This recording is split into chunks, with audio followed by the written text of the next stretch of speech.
dog is now staring him down, and the players of both the teams are now watching with bated breaths. But all of this is the effect. Today's story is about the cause. A bouncer, a ball or tool, a weapon whose aftermath, the 1 second after it has been balled, that can determine the course of an entire match. Today we tell the story of one such bouncer that in the end shook. A bouncer is just like any weapon. It can cut both ways. 1975. A young West Indian team has just landed in Australia. Now when I say young, I do mean young. Most of the players playing were either playing their first or the second tour. But just a few months back, the same young team had willed itself to lift the World Cup, defeating Australia in the finals. So, this series was being seen as the unofficial World Championship bout, a battle for the title of the best team in the world. Clive Lloyd's with his young bucks on one side and the dangerous bowling lineup of Lillee and Thompson on the other. It was to be a battle of the ages. And as the first match started, as the Young Bucks, playing in Australia for the first time, took the field, they were greeted with the chants of Lillee, Lillee, kill, kill, kill. What happened next was nothing short of a massacre. Taking wickets, winning the match, all that was an afterthought. What was more important was to show the World Cup winners their rightful place. In Australian eyes, that World Cup was nothing more than a fluke, and somebody had to be punished for taking away what was rightfully theirs. So, the Australian pacers entered the field armed with a lethal weapon, the bouncer. Head, ribs, legs, fingers, everything was a valid target. Players after players kept on falling, screaming in agony as they fell to their knees. The test match had suddenly become a boxing match. The batsmen having to duck, weave, sway, hook, pull, do whatever it was necessary just to survive. However, very few did. Their exciting new youngster Greenwich was so crushed by this onslaught that he had to be dropped midway through the series. He later went on to say that 1975 tour was a personal nightmare. So painful that I have spent my life since trying to erase it from my memory. By the end, the West Indian players weren't thinking about winning the match or scoring runs or even saving the wicket.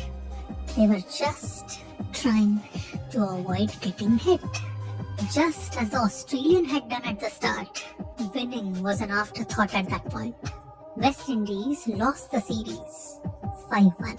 But much worse than that, Australia, with their bouncers, had crushed the West Indian team psychologically. The entire team lay shattered, their confidence lost, their kinship blown apart. And it showed. The very next series, as they played India at home, they would be picked apart by the Indians. The West Indians were champions no more. And it was then, watching as his team failed to save a target of 400, that the captain Clive Lloyd's made a decision. Pace bowlers. He would create a battery of pace bowlers. Bowlers who could put fear into the Australian team that had destroyed them. So, in the very next match, he would go to the field with 4 pace bowlers with the same directive that the Australians had got. Forget about wickets. Destroy them. What happened next was a taste of what was to come for the next 15 years. It was the first step in the creation of a team that would dominate world cricket for the next decade. And as this new bowling attack was taking shape, one other person standing on the sidelines had a transformation of his own. Vivian Richards. Years later, people would go on to say that Australian tour was the coming of age for Viv Richards. He saw his teammates crumbling under the Australian onslaught. The psychological pressure doing much more damage than any ball ever could. It was the first time he realized the importance of mindset. The mindset with which you play the game The mindset with which people see you, and the mindset with which people want to destroy you. And through that, we would go on to perfect his persona.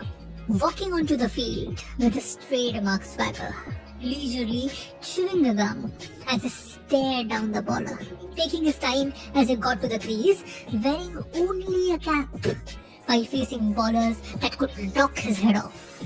It was his challenge to the world at large. I am standing right here. Hurt me if you can. Even when he walked through the gate, coming out on the field, the game changed, had a different feel to the way the game was progressing. He had an aura and a presence and a swagger when he came out to the crease. And as the years passed by, Viv, along with his entire team, continued to develop this new mindset. And it soon came the time for the next World Cup, in preparation for which West Indies once again landed on the shores of Australia. It was the first visit back here after the 1975 humiliation. But by this time, Australia had secured its place as the #1 team in the world. And even though they had heard the growing buzz about the West Indian bowling attack that was against other teams, this time they were facing them, the Australians. And standing in front of them were mostly the same faces that they had disfigured back in 1975. So, all they had to do was just remind them of that nightmare, and the West Indians would fall apart, just like before. But come the first test, what greeted them? And he's off the mark right away. Flicked it away, hit it pretty hard, 2 that's 4 runs. West Indians were that team no more. They stood with their back straight, taking on the challenge. The entire test devolved into a closely fought match, which most of the time leaned towards the West Indians. And even though it ended in the draw in the end, it was seen as an insult. Australians were the best team in the world at the time. You don't just walk into their lair and draw a match. So, come the second match, the Australians would come out all guns blazing, specifically targeting that one batsman who had nearly single-handedly blasted their entire bowling apart. Viv Richards, the man of the match of the first test. So, right on the first day itself, in came Hogg and did this. Oh, nasty blow, nasty blow. Viv was hit on the head. The player who had come to symbolize the West Indian spirit had taken a fall. Everybody on the pitch, everybody in the pavilion suddenly had a flashback to 4 years ago, to that humiliating destruction that had started the very same way. The nightmare had been rekindled, and the reaction that Viv would have now, it could might as well decide the entire series. Forget about the series, in future people would come to say that half a second after Viv got hit, that may have decided the crown of cricket. The half a second after which Viv did this. You cannot afford to let your opposition know when you're hurt. They'll stand up and they'll look you in the eye and they'll look back, and we have this little steering match for a while. You know when you would have got the better of them. By the time they turn around, they pass the umpire and they get back to their mark, they will take a little look around again to see if you're still looking. I'll be still looking. Viv just kept staring. You may think that he didn't do much here. What's the big deal? But years later, the bowler would go on to say that it was like watching a horror movie, where you keep on filling the enemy full of bullets, and yet they keep coming at you. Hogg and his entire team was searching for fear in Vivian's eyes, and what they found was defiance.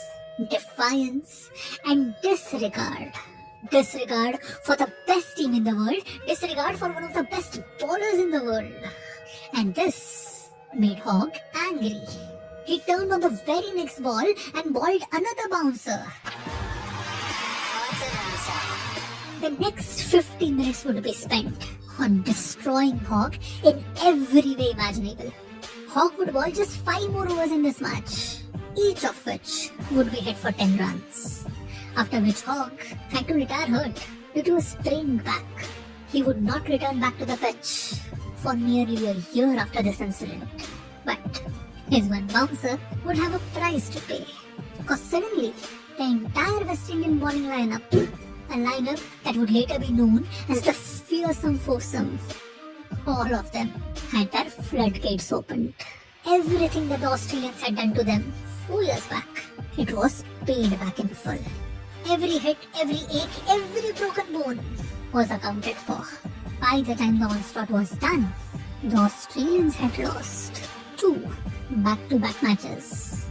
West Indies had won a test series in Australian land for the very first time. And Viv Richards, while earning a groin, leg and back injury due to the retaliatory